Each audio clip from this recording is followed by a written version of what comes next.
Romanos, então, capítulo 6, vamos entrar nesse capítulo e a gente vai tentar olhar para esse texto, explicando verso por verso. E esse capítulo nos apresenta uma novidade de assunto que em breve eu vou deixar mais claro. Vejam, Paulo, então, se dedicou durante 5 capítulos ao tema da justificação pela fé, pela graça. Ele se dedicou a mostrar aos crentes que não é o que os crentes fazem que tornam eles dignos de Deus, não é o esforço que eles empreendem que torna eles aceitos diante de Deus, não há nada que eles possam fazer para cooperar no seu relacionamento, inclusive, com Deus. Tudo é obra de Deus. Por isso que, quando a gente imagina que, de alguma forma, nós, igreja, fazemos algumas coisas que atraem Deus, nós estamos invertendo um pouco a ordem das coisas, como elas acontecem em relação a Deus e a nós. Sempre é Deus quem começa, sempre é Deus quem fala, sempre é Deus quem resgata, e nós, seres humanos, respondemos. Por exemplo, o culto começa com a leitura da palavra de Deus, e em seguida vem os cânticos. Para a gente não sair orando qualquer coisa ou cantando qualquer coisa, não, primeiro Deus fala e o seu povo responde. Por isso que você tem que ter muito cuidado e avaliar muito bem esse movimento eclético de igrejas por aí afora, que às vezes constroem uma outra narrativa ou ideia sobre Deus, como se o ser humano provocasse Deus, então Deus reagisse, apequenando Deus, quase que tornando Deus um instrumento reativo das nossas iniciativas, e que então a gente não é tão ruim assim. Se a gente se consagrar, Deus responde. Se a gente se dedicar, Deus reage. Se a gente faz a nossa parte, Deus faz a dele. Isso é extremamente grave, extremamente complicado.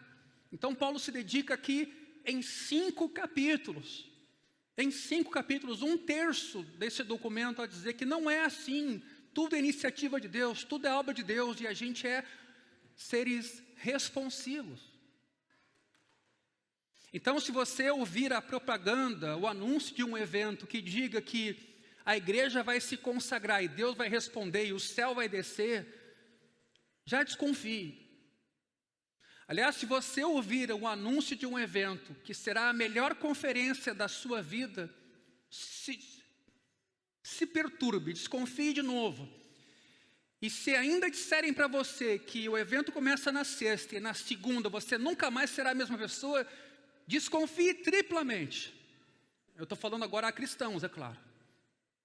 Porque para quem não é cristão, evidentemente que um congresso desses pode ser de uma mudança absurda e única na sua vida e a pessoa vai ser salva.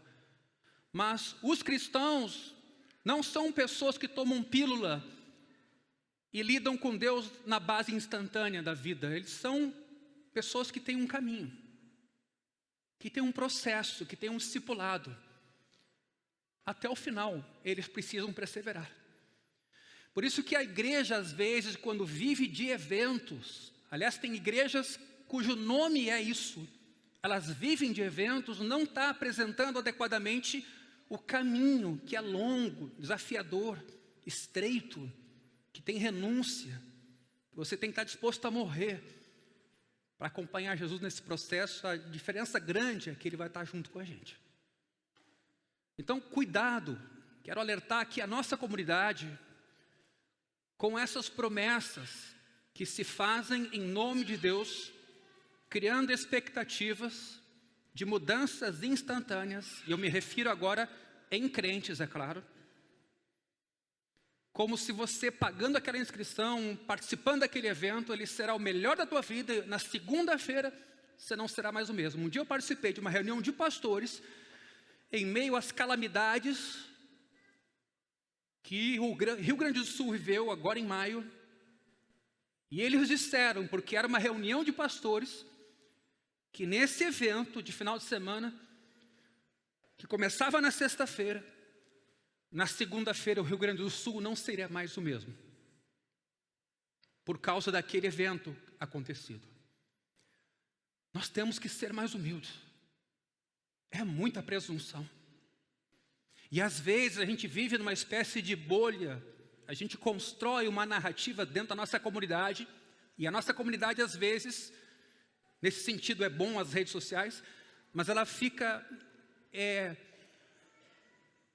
moldada naquela bolha, e ela não consegue ver a realidade maior de Deus. E aquilo é manipulação. Por isso que como cristãos, a gente não é chamado a ser crítico, a gente é chamado a ter discernimento, a não se empolgar por qualquer coisa, a não entregar o seu coração para qualquer coisa, a julgar todas as coisas. O que é diferente de ser negativo ou ciumento a respeito de coisas boas que Deus está fazendo na sua igreja, graças a Deus por isso. Pelas igrejas saudáveis que temos aqui no nosso estado ou na nossa cidade, gente séria, piedosa, crente, que não está preocupado com os números, não está preocupado com pragmatismo, não está preocupado em reter pessoas a qualquer custo. Ontem nós tivemos aqui uma reunião com os nossos colaboradores, e eu disse claramente a eles, a Igreja do Caminho não está preocupada em reter membros a qualquer custo, tangenciando princípios. Nós queremos ser discípulos de Jesus, até para que Jesus esteja no barco com a gente não esteja num bote sozinho, solto no mar, e Jesus lá na praia. Isso é muito sério. Tem igrejas hoje que fazem qualquer negócio para ter os seus templos cheios. Não podemos embarcar nessa iniciativa. Sim, Deus ama todos. Mas nós, enquanto Igreja do Caminho, precisamos entender que há meios para essa salvação de cada ser humano. Meios, princípios, que não podem ser negociados. E é nesse sentido que a gente tem um norte e uma base muito clara, que são as Escrituras. Aliás, se você for numa igreja que a Escritura não é bem trabalhada, não é ensinada, que a Bíblia não é explicada, e o pregador vem lá e traz qualquer coisa da sua cabeça e conta para você uma história, desconfie. Tenha cuidado. Para você não se emocionar, não se empolgar, dependendo do carisma do pregador, porque aquilo logo vai passar. Mas a palavra de Deus não volta vazia. Ou seja, ela pode até não dar fruto imediato, num culto como agora, mas ela é uma semente que plantada um dia germina e se torna árvore. Esse é o princípio. A gente se baseia muito no espetacular, no instantâneo e no momentâneo. Sentiu no culto alguma coisa? Pronto, Deus me mudou. E às vezes aquilo é uma mera emoção.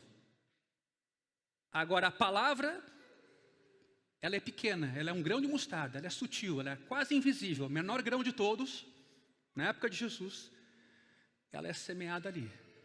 E de repente ela se torna uma árvore. Deus faz as coisas de um jeito invertido. Não é nos processos do mundo corporativo, na forma que o mundo funciona. É de uma maneira contracultural, é de uma maneira poderosa, para que a Deus seja sempre a glória, hoje e sempre. Feita essa breve introdução, Romanos capítulo 6, versículo 1. Que diremos então? Continuaremos no pecado para que a graça aumente ainda mais?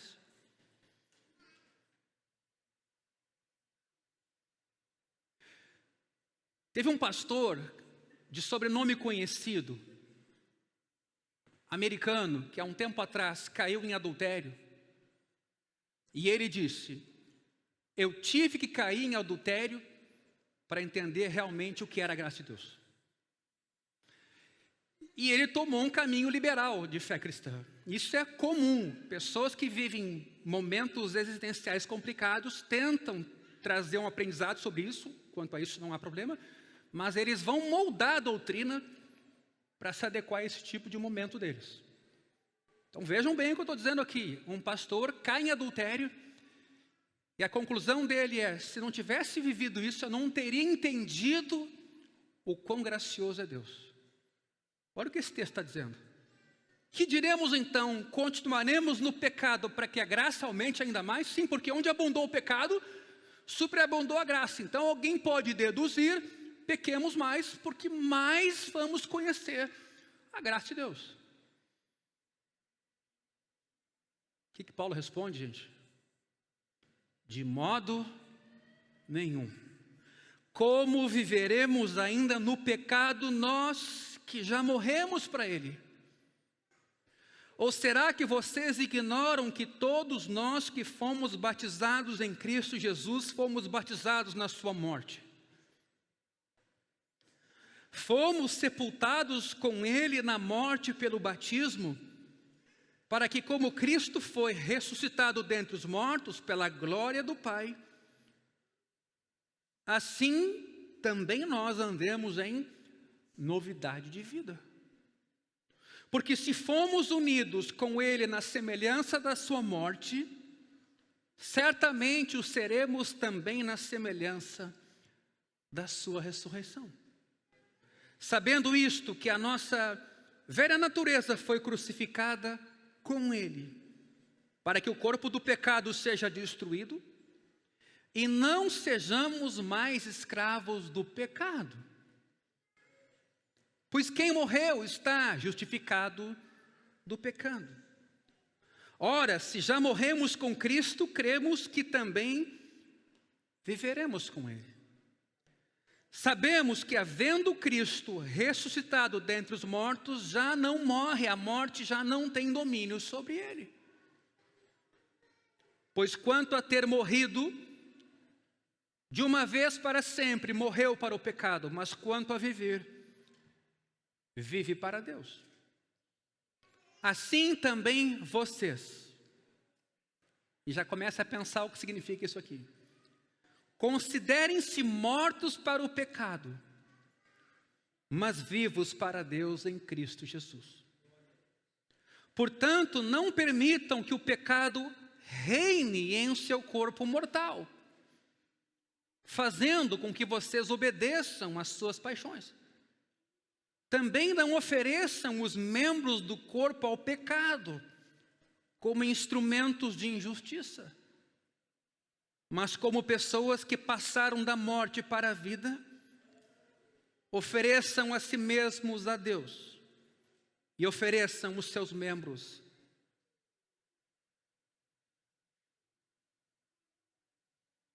a Deus como instrumentos de justiça.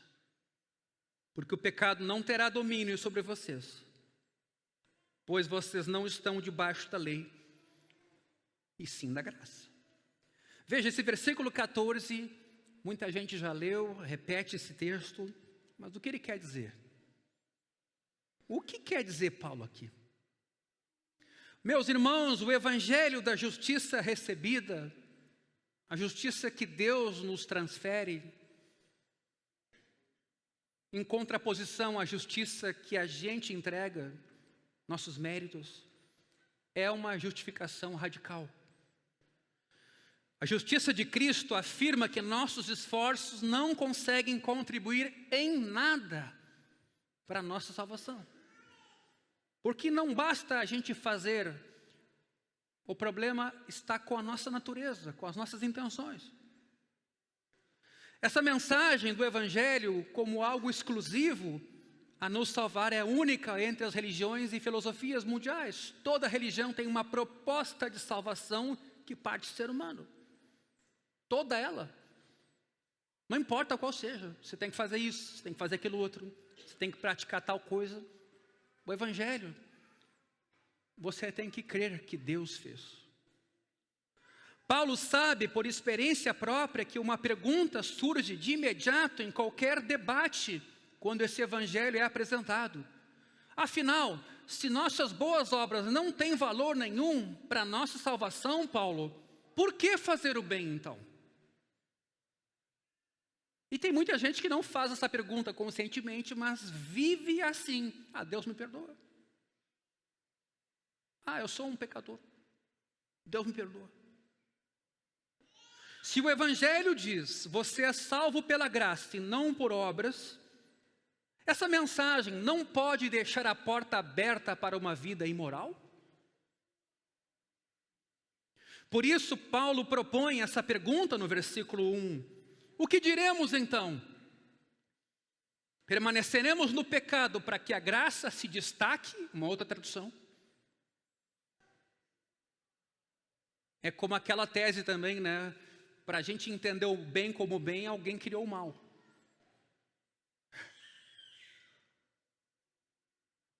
Paulo está perguntando o seguinte, em outras palavras: a mensagem do Evangelho leva você a mudar os padrões pecaminosos em sua vida? Se faz isso, como acontece na prática? A mensagem não nos encoraja a continuar pecando simplesmente, de modo que a graça continue nos cobrindo e perdoando? Tem quem diga isso hoje. Citei o exemplo há pouco. Se eu não tivesse caído, eu não teria experimentado a graça de Deus. Em certo sentido, queridos, a resposta de Paulo a essa pergunta não é um desvio do tema. Embutida na crítica à justificação pela fé, está a compreensão equivocada da doutrina do Evangelho. Por isso a pergunta inicial de Paulo e a sua resposta de modo nenhum são claras aqui. Ou seja, só se pode dizer uma coisa dessas, pequemos ainda mais para que a graça seja abundante, quando a gente não compreende o ensinamento do Evangelho. É o que Paulo quer dizer em outras palavras. Quando a gente distorce. E de novo, atenção, o problema hoje não é as igrejas cristãs terem a Bíblia como manual, todas elas têm, mas é o que elas interpretam sobre a Bíblia, como elas conjugam verdades, como elas entendem valores e princípios mais importantes numa hierarquia, até chegar nos princípios menos importantes. Se tivesse entendido o ensinamento do Evangelho, Paulo está dizendo, vocês não tirariam conclusões como essas. Pequemos ainda mais. Ao responder a essa pergunta, Paulo basicamente torna a explicar e aplicar a doutrina da justificação, mas ele entra agora num outro campo importante, que é a nossa união com Cristo.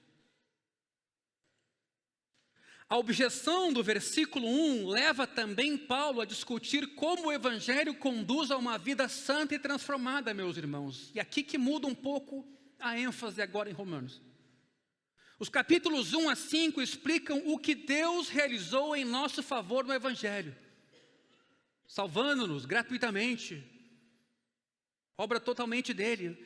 Mas agora, dos 6 ao 8, Paulo nos conta o que Deus vai realizar em nós, a santificação também é obra de Deus, por meio do Evangelho.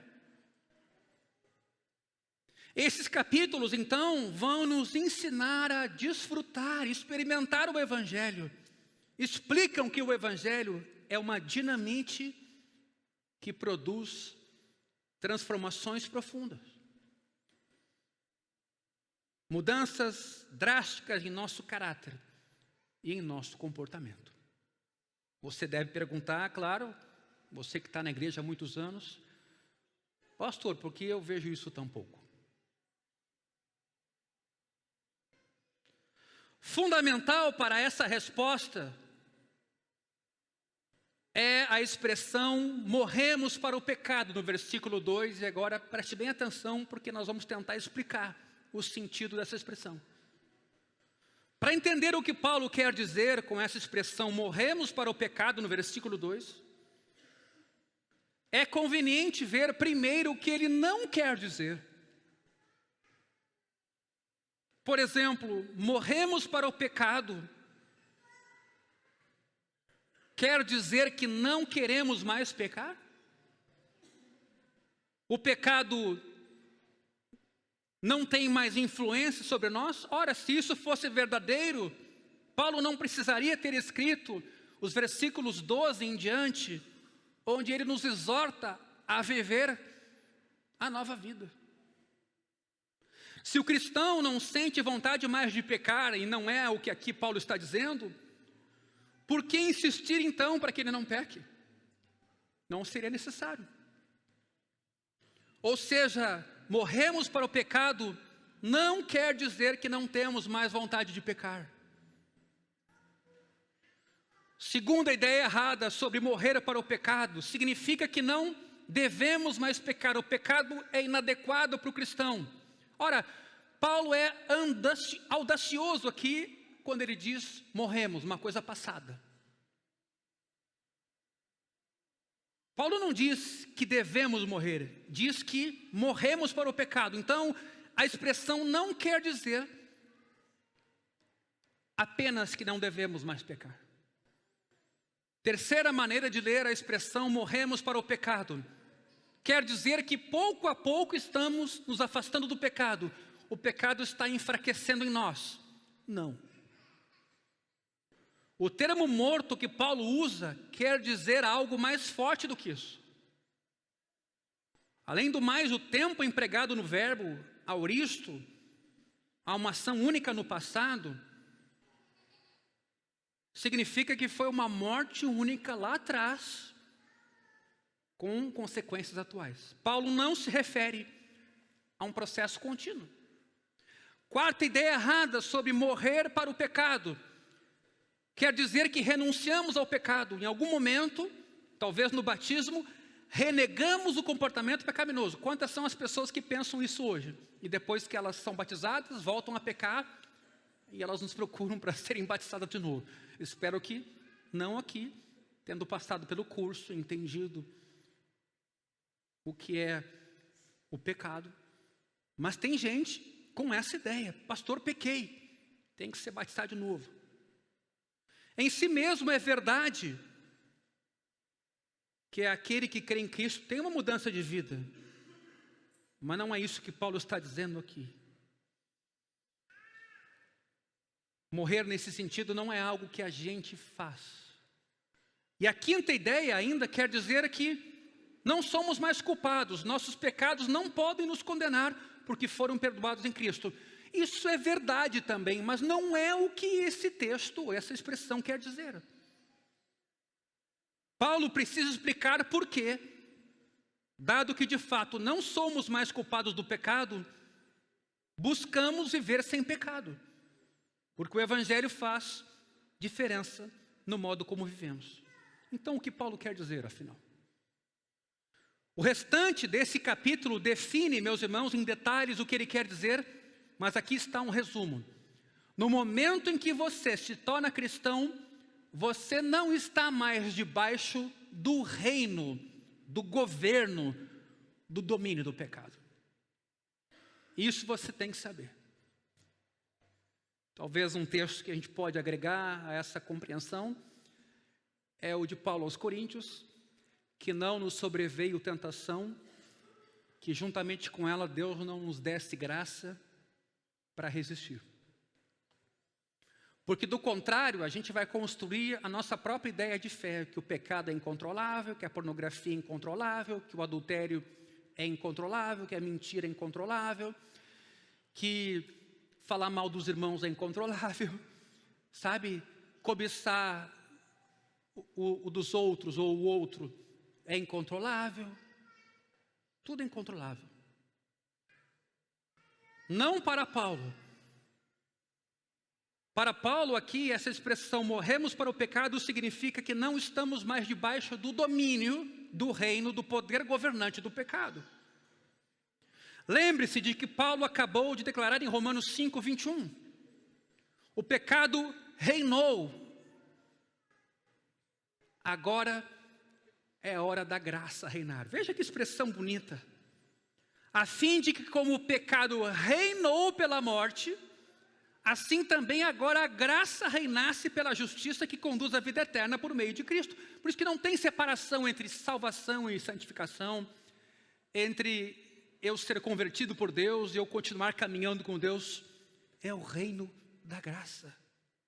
Guarde essa expressão: reino, domínio, governo. Se o pecado determinou nossa vida, agora em Cristo a graça determina quem a gente é. Por isso que lá em Tito Paulo escreve que a graça educa. Educa. Por isso que a gente diz que o ser humano pecador não tem livre-arbítrio, porque se Deus não o tocar, ele não está nem consciente de que está cego e amarrado. Precisa que alguém de fora venha, traga luz sobre ele e lhe tire da morte, como Jesus fez com Lázaro. Vem para fora. Lázaro não poderia ter acordado por si. Você entende isso? Você entende que você ter sido salvo foi uma obra de Deus? Não foi você que resolveu ser bonzinho? Você até pode ter sofrido na vida e por causa disso foi buscar ajuda. Mas se Deus não se revelar a você, a sua iniciativa não é capaz de chegar lá no alto. É Deus quem chama você. Isso é muito bonito na fé cristã. Deus nos conhece. Deus nos escolhe. Deus nos convoca para sermos salvos e se compromete de conduzir a gente até o final. Aquele que chamou vai completar. Cada um de vocês que estão aqui nessa manhã foram escolhidos. Isso é um privilégio. Você podia estar hoje em outro lugar, talvez nem vivo, mas de alguma forma Deus iluminou o teu entendimento para você perceber o mal e perceber o bem, e mais do que isso, Ele te empurrou para o bem. Ele te transportou para o império da luz. Você não precisou sair de um lugar, não precisou pagar por isso, não precisou fazer voto, não precisou fazer 7 semanas de coisa nenhuma. Você estava lá num lugar e o Evangelho invadiu você, pronto. Você teve noção de Deus. Passou a amar a Deus. Antes, os desejos pecaminosos, antes de conhecermos o Evangelho, governavam a nossa vida de tal forma que não conseguíamos vê-los como pecados. Pessoas até de fora tentavam nos acordar, nos chamar a atenção da loucura que a gente estava fazendo, mas a gente não percebia.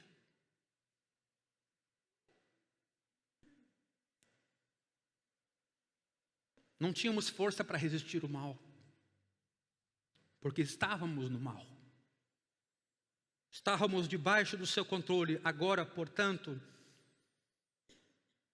o pecado para os cristãos não tem mais como dominar. Somos capazes de resistir e nos rebelar contra o pecado. Você tem que saber isso nessa manhã. Por isso que o Evangelho, nesse sentido, não é determinista. O Evangelho trabalha na sua vida para restaurar você dia após dia. Há um novo poder em operação na nossa vida, meus irmãos, que agora nos governa. Colossenses 1,13 diz o texto que Ele nos tirou do domínio, do governo das trevas e nos transportou para o domínio. O reino tem a ver com domínio. O domínio do seu Filho amado. Sim, a gente está no mundo. Sim, a gente convive num mundo mau. Mas nós fomos resgatados, estamos no domínio de Deus, no reino de Deus. Veja o que Paulo também escreveu em Atos 26:18. O Evangelho vem para as pessoas, para o quê? Para lhes abrir os olhos, a fim de que se convertam das trevas para a luz e do poder de Satanás para Deus. Então você sai do poder de Satanás e vem para o poder de Deus. Há um poder, há um reino, há um domínio, há um governo. Não é só eu decido ser cristão, eu vou a uma igreja evangélica e agora eu vou me conformar ao moralismo, a valores morais cristãos. Esqueça, você não vai conseguir. Você vai até tentar, se esforçar muito, você vai cansar. É diferente, você recebe uma nova vida. Você recebe novos amores. Você tem sua vida transformada. Você sai de um domínio e vai para um outro. A seguinte ilustração talvez nos ajude. Se uma força militar perniciosa detivesse o controle de um país e um exército do bem invadisse esse país, o exército do bem tiraria aquela força maligna do poder e devolveria a capital para aquela nação. A sede do poder e da comunicação seriam entregues ao povo. No entanto, aqueles soldados destituídos do poder talvez continuariam a viver nas matas. Essa força de guerrilha poderia causar devastação para o novo e legítimo governo.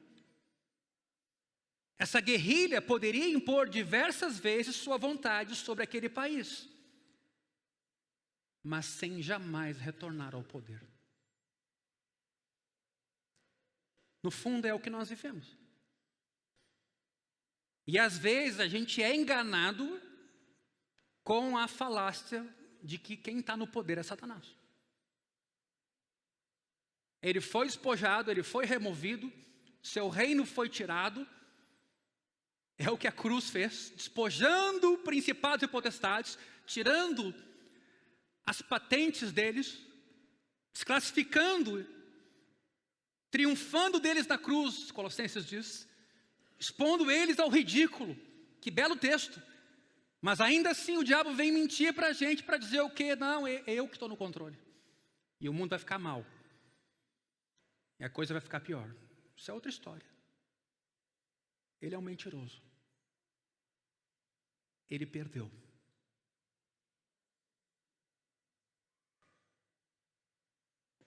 Portanto, ter morrido para o pecado não significa que ele não está mais no seu interior. Não seja ingênuo. Ou que ele não exerce poder ou influência dentro de você. Ele faz isso. Mas o pecado não mais pode determinar e dar ordens a você. Não pode. Você tem que ouvir isso nessa manhã. Se você é um adúltero, o pecado não pode, se você é cristão, determinar seu comportamento para você continuar um adúltero. Apesar de você poder obedecê-lo se você quiser, e embora a Bíblia preveja que algumas vezes você vai cair e vai obedecê-lo, permanece o fato de que você não tem mais como obedecê-lo. Você morreu para ele, o texto diz. Você pode estar morto, aliás, ele pode estar morto para você. Como ainda viveremos no pecado? Versículo 2. E mais, Paulo vai ajudar a gente a esclarecer por que viveríamos numa coisa que nos destruiu? Por que continuaríamos a expor nossa vida ao que nos causou tanto mal? Paulo agora, meus irmãos, segue explicando quando e como nós morremos para o pecado. Ele pergunta, versículo 3. Vocês ignoram que todos nós que fomos batizados em Cristo Jesus, fomos batizados na sua morte? Ele tem aqui sim o modelo de batismo por imersão em mente. A palavra grega baptizo, que é uma palavra que a gente sofre, né? É uma ação que a gente sofre. Não é eu que me batizo, tá? Eu sou batizado. De novo, não é eu que decido isso. É Deus quem me escolheu, Deus quem me salvou, Deus quem me iluminou. Essa palavra costuma ser usada em referência a ser submerso ou mergulhado. E é muito nesse texto de Romanos 6 que os batistas se apoiam para o batismo de imersão, né?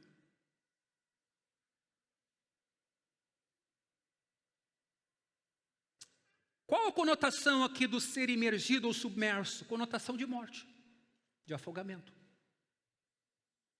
Todavia, e aí os que não são a favor do batismo por imersão, argumentam que a água não é mencionada aqui, mas que Paulo faz alusão à realidade espiritual para a qual o batismo nas águas aponta, morte. O apóstolo já nos ensinou que estamos em união com Cristo no capítulo 5. Quando cremos, nos unimos com Cristo, a ponto de tudo que é verdade para Ele se torna verdade para nós. Morremos com Ele, ressuscitamos com Ele. Se antes vivíamos no antigo Adão, em Cristo estamos agora, os que creem, no novo Adão. Ou seja, o tema aqui é união com Cristo. Meus irmãos, quando cremos, nos unimos com Cristo, a tal ponto de que tudo que for verdade para Ele, agora é verdade para nós. Como Cristo morreu e gente morta é liberta do pecado, nós estamos livres do pecado. É o que Paulo quer dizer aqui. Fomos sepultados com Ele na morte pelo batismo. Então o pecado está morto para nós. Mas nossa união com Cristo, e é muito importante destacar isso, não para na morte. Considerando que a morte de Cristo levou a sua ressurreição e a uma vida nova, assim também do mesmo modo, nossa união com Cristo levará todos nós a uma vida nova. No versículo 4, ele explica isso. Se cremos em Cristo, uma mudança de vida acontecerá, meus irmãos. Não viveremos mais do pecado. Por isso que o pecado tem que ser chamado de pecado. E não de falha. E não de lapso. Ele tem que ser nomeado como tal, fazendo um bom diagnóstico. E aí então a nossa resposta é arrependimento. Um fruto da união com Cristo é a certeza. Como tudo que é verdadeiro para Jesus é verdadeiro para nós, e o paralelo está aqui no texto, e como Jesus ressuscitou para uma nova vida, sabemos que estamos vivendo essa nova vida, meus irmãos. A gente não se dá conta sempre, mas a gente tem que ser lembrado sobre. Nós não somos mais os mesmos. O diabo até pode mentir para você, mas ele é um mentiroso. Você é uma nova criatura em Cristo. E essa nova vida aponta para frente, para o estado futuro de glória perfeita, em que entraremos com Cristo, unidos com Cristo. Veja o versículo 5. Certamente seremos unidos a Ele também na semelhança da sua ressurreição. Se fomos unidos com Ele na semelhança da sua morte, certamente o seremos também na semelhança da sua ressurreição. Se sabemos que estamos unidos com Cristo, então saberemos que vivemos uma nova vida, meu irmão. Não mais sob o domínio do pecado. E não faremos mais a pergunta do versículo 1. Se podemos pecar mais. No versículo 6 desse texto que temos diante de nós, Paulo introduz outro fato sobre nós, em nossa união com Cristo, que a gente deve saber. Ele afirma que a nossa velha natureza foi morta para que o corpo do pecado seja destruído. E aqui, um pouco mais de complexidade. Velha natureza e corpo do pecado são a mesma coisa? O que Paulo quer dizer aqui é uma questão interpretativa razoavelmente complicada, que divide até os melhores comentaristas da Bíblia. Há quem ensine que velha natureza e corpo sujeito ao pecado sejam a mesma coisa. Consideram que a nossa velha natureza foi crucificada com Cristo e que significa que ela está morrendo lentamente. Contudo, em todos os lugares de Romanos em que a palavra crucificado é empregada, ela tem o sentido simples de estar morto e não de ir morrendo paulatinamente. Portanto, é provável que Paulo esteja dizendo que a velha natureza foi morta a fim de se livrar do corpo sujeito ao pecado. Nesse caso, são duas entidades e não uma só. O que é o corpo do pecado, então? Alguns acham que se referia à carne aqui em Paulo, ou o coração pecaminoso. Cuidado até quando você interpretar carne, né? Carne não é corpo na Bíblia. Carne é inclinação para o mal. Mais à frente no capítulo, porém, Paulo orienta: não permitam que o pecado reine em seu corpo mortal, versículo 12, fazendo com que vocês obedeçam às suas paixões. Opa, e agora? Ou seja, o corpo sujeito ao pecado, o corpo do pecado é o corpo controlado pelo pecado. Isso não quer dizer, meus irmãos, que o corpo físico seja pecaminoso em si, ou que os desejos físicos são pecaminosos por natureza. Aliás, isso é um tabu hoje no meio da igreja. Lidar com a questão da sexualidade, falar sobre isso. Ninguém quer falar, porque acha que é pecaminoso, mas tem que falar. É um dom que Deus deu para o homem, para a mulher. A gente tem que saber falar sobre isso, de maneira pura, evidentemente, de maneira adequada. Às vezes o medo de falar sobre isso revela uma leitura mais impura a respeito do tema ou tabus. Mas o pecado se expressa por meio do nosso corpo, ou ele reina em nós, conseguindo fazer com que obedeçamos os seus ditames. Por isso Paulo chama de corpo sujeito ao pecado. Em contrapartida, a velha natureza está morta e enterrada. Então, para resumir, nosso velho homem é o velho eu, ou ego, o homem não regenerado em sua totalidade, em contraste agora com um novo homem regenerado em sua totalidade. A velha natureza está morta. A distinção entre velha natureza e corpo do pecado é a distinção entre eu como personalidade completa e o meu corpo como instrumento do pecado.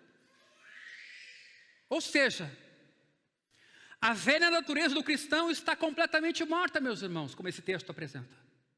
O velho ego, a velha compreensão de si, a velha posição da pessoa diante de Deus e do mundo, tudo isso se foi. Somos uma nova criatura. Você morreu, eu morri. E quem morre, versículo 7, fica livre do poder do pecado. Versículo 7 aqui, eu estou colocando na nova tradução da linguagem de hoje. Quem morre fica livre do poder do pecado. Como cristão, isso você tem que saber nessa manhã,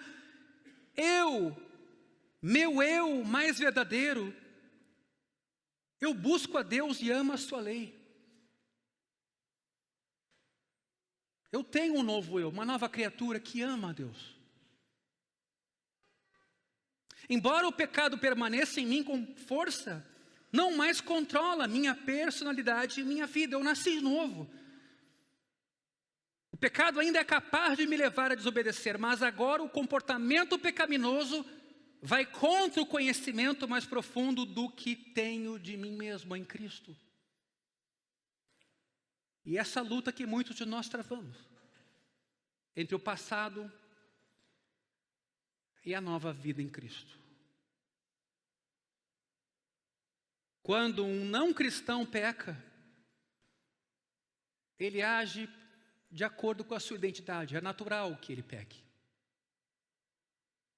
A gente aqui às vezes, aqui é moralista, quer que uma pessoa que não tem um novo eu, uma nova vida em Cristo, não peque. Isso aí vai ser só controle externo. É natural quem não é cristão pecar.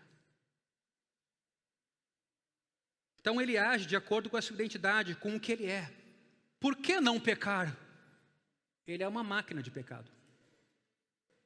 Mas quando alguém está unido a Cristo, tudo muda, porque quem ele é mudou, ele é uma nova criatura. Existe um novo eu. Quando o cristão peca, age contra a sua identidade. Ele não foi salvo e regenerado para continuar pecando. Por que haveria de pecar? Portanto, se peco, é porque não percebo quem eu sou. Por que a gente lê a Escritura? Por que a gente cultua juntos? Por que a gente se exorta mutuamente? A gente tem que lembrar quem a gente é. A gente não é aquilo que às vezes somos tentados a resgatar, nossa velha vida. A gente não é aquilo que o diabo diz que a gente é uma nova criatura. Portanto, se peco é porque não percebo quem sou, esqueci-me do que foi feito por mim em Cristo e de que eu estou unido com Cristo. Isso não é pouca coisa. Por isso, o cristão não pode ser só emocional. Porque às vezes você vai estar emocionalmente muito frágil, achando que você não vale nada e que você é a mesma pessoa de então. Mas aí você tem que ter a tua mentalidade fortalecida de lembrar que você está em Cristo e você é uma nova pessoa. Gente, isso aqui é fundamental. Por isso que a gente tem que ter cuidado com o que a gente entende por pentecostalidade. Por isso que o nosso congresso, agora em outubro, vai tratar desse assunto. Porque a gente tende a imaginar que Deus só tem uma dimensão comunicacional com a gente, a dimensão afetiva. Quando, na verdade, às vezes, a gente crê contra as circunstâncias porque a gente tem uma mentalidade nova fortalecida e lembramos, eu estou em Cristo. Eu não sou como eu era anteriormente.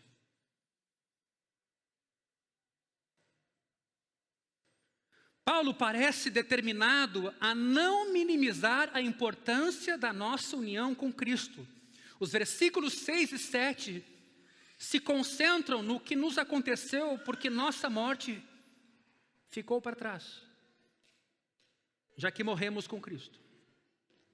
Agora os versículos 8 e 9 desse capítulo nos levam às implicações de termos sido ressuscitados com Cristo. Veja o que diz aqui o texto. Nós cremos e sabemos que o poder da ressurreição de Cristo triunfou e triunfará em nós. Preste bem atenção nisso. Versículo 8. Aliás, versículo 6. Sabendo. É importante saber. É importante conhecer. Versículo 9. Sabemos. É importante saber, é importante conhecer que o poder da ressurreição de Cristo triunfou e triunfará em nós definitivamente. A lógica de Paulo é que se sabemos que morremos quando Jesus morreu, então podemos crer e saber que viveremos com Ele no futuro. Versículo 8. Se já morremos com Cristo, cremos. Note que crer e saber aqui não estão em antagonismo. Hoje as pessoas contrapõem fé e conhecimento. Ao contrário, no momento em que teu emocional estiver abatido, você tem que saber pelas Escrituras que você não é mais a mesma pessoa. Você tem que saber. Você tem que conhecer a Escritura, o que Deus diz a respeito de você. Quando o teu emocional estiver fragilizado. Você não pode esperar que tenha o próximo culto do domingo para você receber uma descarga emocional para você de novo sair motivado. Você tem que lembrar da Escritura, não importa se você está sozinho, do que Deus diz que você é. Gente, isso aqui é fundamental. Tem pessoas que vivem de evento em evento, e essas igrejas que vivem de evento em evento não te ensinam a ser crente, elas te ensinam a te emocionar e te tornar dependente dos eventos. Sempre tem que ter uma nova emoção, sempre tem que ter um novo tchan. Aí vem as invencionistas, estéticas, estruturais, todo tipo de coisa para causar aquele impacto. Mas aqui não é o que Paulo diz. Paulo diz que você tem que saber que você não é mais a mesma pessoa e que não faz sentido mais para você pecar. Você tem que conhecer que você está unido com Cristo. Você está me entendendo nessa manhã? Você pode estar lá abatido, se sentindo sozinho. Não precisa de uma imposição de mão do pastor, um culto de unção com óleo para você lembrar quem você é em Cristo. Você tem que saber. A lógica de Paulo é que sabemos que morremos quando Jesus morreu no passado, então podemos crer que viveremos com Ele no futuro. Porque Cristo foi ressuscitado para a vida eterna. Versículo 9. Portanto, a morte já não tem domínio sobre ele. Por que temeremos? Cristo já não morre. A morte já não tem domínio sobre ele. A morte não tem absolutamente nenhum direito ou poder sobre Jesus. Ele venceu a morte E como isso é verdade para ele, graças a Deus é verdade para nós, porque estamos unidos com Cristo. O versículo 10 é, portanto, um resumo da seção dos versículos 5 a 9. Veja o que John Stott escreve sobre esse versículo. Há diferenças radicais entre morte e ressurreição de Cristo. Existe uma diferença de tempo, o evento passado da morte e a experiência presente da vida. Existe uma diferença de natureza, ele morreu para o pecado, carregando o nosso castigo, mas vive para Deus em busca de glória. Há uma diferença de propriedade, a morte de uma vez por todas e a vida de ressurreição continuada. Que paralelo, queridos. Há tratados e mais tratados sobre esse tema, união com Cristo. Por que devemos contar-nos, computar-nos, considerar-nos como algo que já somos? Porque estar morto para o pecado, ou não servir mais o pecado, é um privilégio e um direito legal. Mesmo que isso seja verdadeiro e efetivo, você pode não desfrutar disso. Há quem não o perceba. Por exemplo, você tem um fundo fiduciário depositado em seu nome, mas a menos que saque o valor, ele não mudará a sua condição financeira. O fundo deveria significar o fim das suas dívidas, mas você sequer sabe daquele fundo.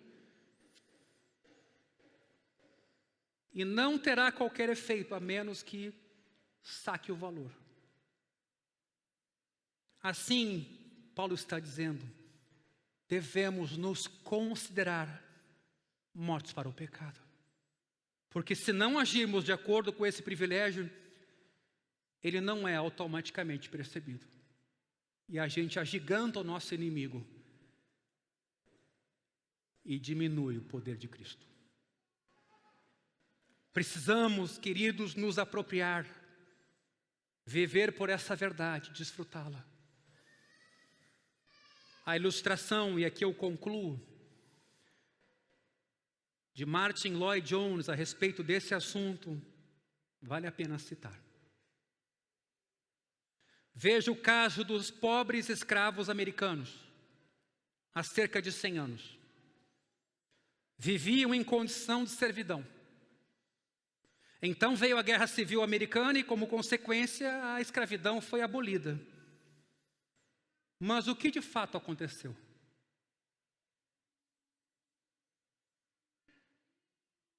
Todos os escravos, jovens e velhos, receberam liberdade, mas muitos dos mais velhos, que suportaram longos anos de escravidão, tiveram dificuldade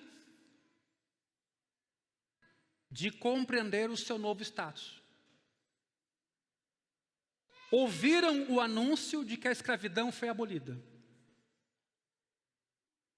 Que estavam livres, mas centenas, para não dizer milhares de vezes depois disso em sua vida, muitos não perceberam o que aconteceu. E quando viam o antigo senhor, seu proprietário, se aproximar, começavam a titubear e a tremer e se perguntar se seriam vendidos mais uma vez.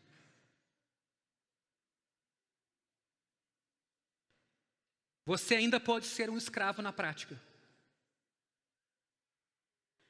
Acostumado a ver o pecado como teu dono. Mesmo que não seja mais legalmente falando, estando em Cristo. O que quer que você sinta, qualquer que seja a sua experiência, Deus nos diz aqui pela sua palavra que se estamos em Cristo, não estamos mais em Adão. Não estamos mais debaixo do reino e do governo do pecado. E se eu cair em pecado, como acontece, acabei me esquecendo de quem sou. E aí, Lloyd-Jones finaliza dizendo, perceba-o, lembre-se, reconheça que você é uma nova criatura. Meus irmãos, onde se dá a batalha? Nas emoções ou na nossa mente? Quem estão certos, os pentecostais, os tradicionais? Talvez esse vai ser um tema que a gente vai querer olhar com mais cuidado na nossa conferência. Mas eu queria que, a partir desse texto que Paulo aqui endereça a cristãos romanos, sobre as lutas que já naquele tempo eles tinham com essa nova identidade, com a velha vida e com as tentações, que você pense a seu respeito. Quais são ainda os pecados que te dominam? Quais são ainda os medos que você tem? Quais são ainda